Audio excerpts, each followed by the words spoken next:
Hey, welcome to the Haw River Trail River Guide series from River Kings. Begins up here at Brooks Bridge. You can see the put in there.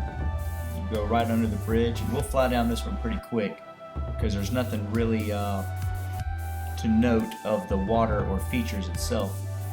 There is one tree across the river on this stretch in February of 2017 when I ran it.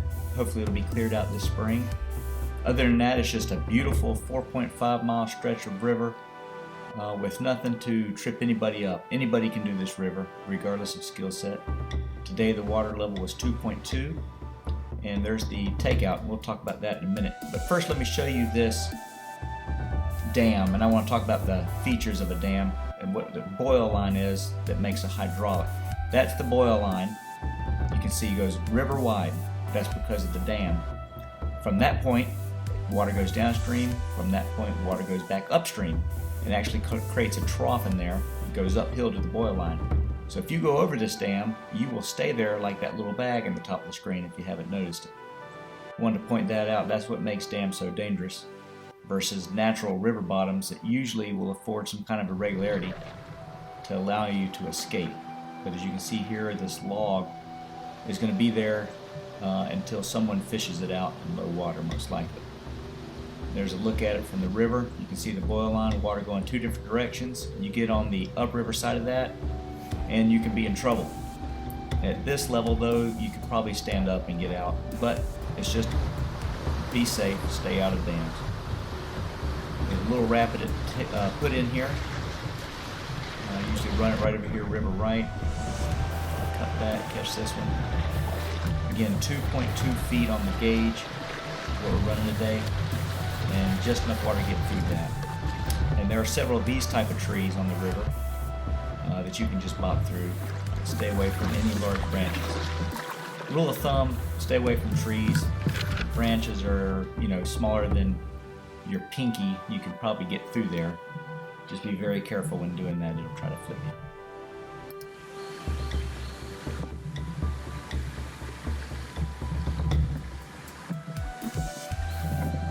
So now that we've made it through that initial rapid and gone under the bridge, this is the kind of river that you would expect on this run. Again, this run is suitable for any skill level. Just be cognizant of the gauge. Higher water levels are going to perhaps push you into fallen trees and debris like that. So because the river's smaller on this stretch, I would suggest not running this one at higher waters because there's no way to escape. You can see the banks are about 6 feet tall in most areas. I'll talk about more of that as we approach the dam.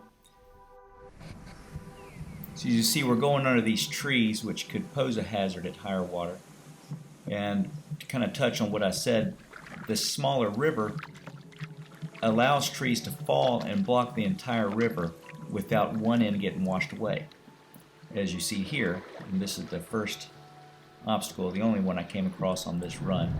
So I was able to get out on the log, shimmy my boat across, and jump back in. I'm used to doing this.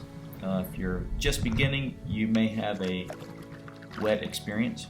Just be careful anytime you're doing that. Pretty low water today, so the threat level was low. So just be mindful.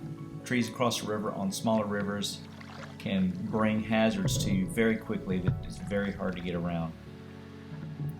Moving on down the river, we come to another rapid.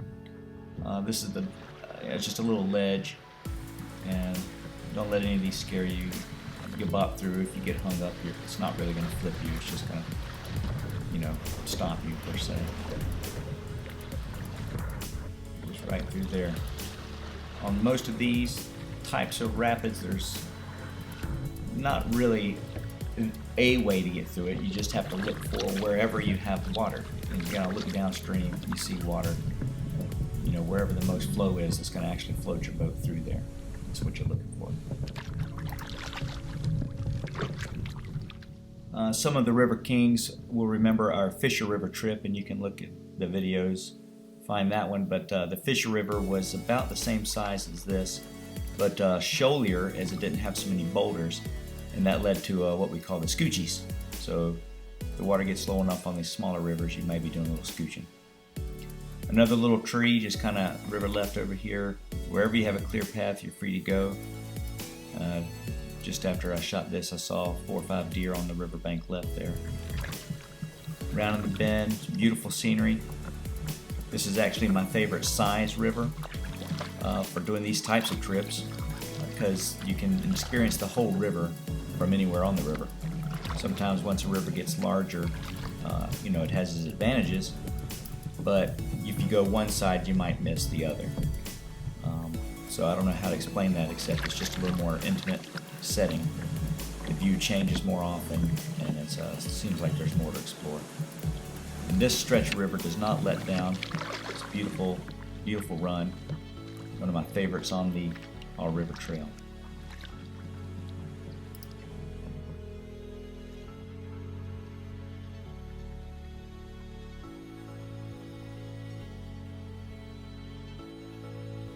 Just a beautiful day to be out on the water.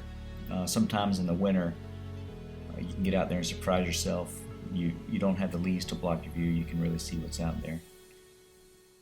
And this, again, like I say, is just a gorgeous little stretch of river with almost no development from the side of the riverbanks. All you might see is where a field is, because there's no trees, or you may see where they did a cutover. But you really see no development until almost at the very end.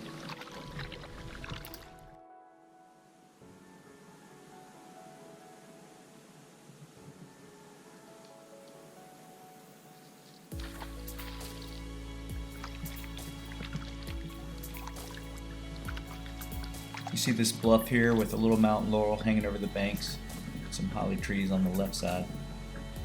This is pretty typical for the run. You'll see a few bluffs like this. Beautiful scenery. And here you see a little platform, which is the first development or man-made sign you'll see on the river from the beginning. Shortly after that, this field will offer a view onto the field, and you'll notice the tall loblolly pines on the far side of the field. When you see this, you're within about a half a mile of the end of the run. So you'll keep on going, go around the corner in this beautiful straightaway here. And I think you do one more turn, and you're pretty much at the dam. If the leaves are not on the trees, you can see a cabin on the right. So here we're flying into the end, and you can see the takeout, the dam, and we'll talk about this. The takeout is on that little spit of land on the right side, left side of the river, right side of the spit of land, and you'll see the little portage trail. Make sure you use that portage trail, and it's in there. To the left of my boat there is the sluice. You want to stay out of that area. They were taking water this day. And then right there to the left of my bow on the bank, you can see a fisherman in a blue sweatshirt. That's about exactly where the takeout is. So I'm going to paddle around him, give you guys a look at the dam here. And again, they're letting the water into the mill race, and that's pretty much taking all the water out of the river. And you can see here, there's nothing going over the dam except in a couple spots. So I just want to let you see, this is about a 16-foot dam. This would be a really bad one to go over because it's really wide and really bony down beneath. So there won't be any good place to land no matter how you do that. So back to the takeout, Altamahaw Paddle Access. It's a little muddy right here, a little slick. So when you get here, do be careful, because me and my awesome Crocs almost took a dive, as you'll see. Whoop. No one saw that. There it is, Brooks Bridge to Altamahaw Paddle Access. Great stretch.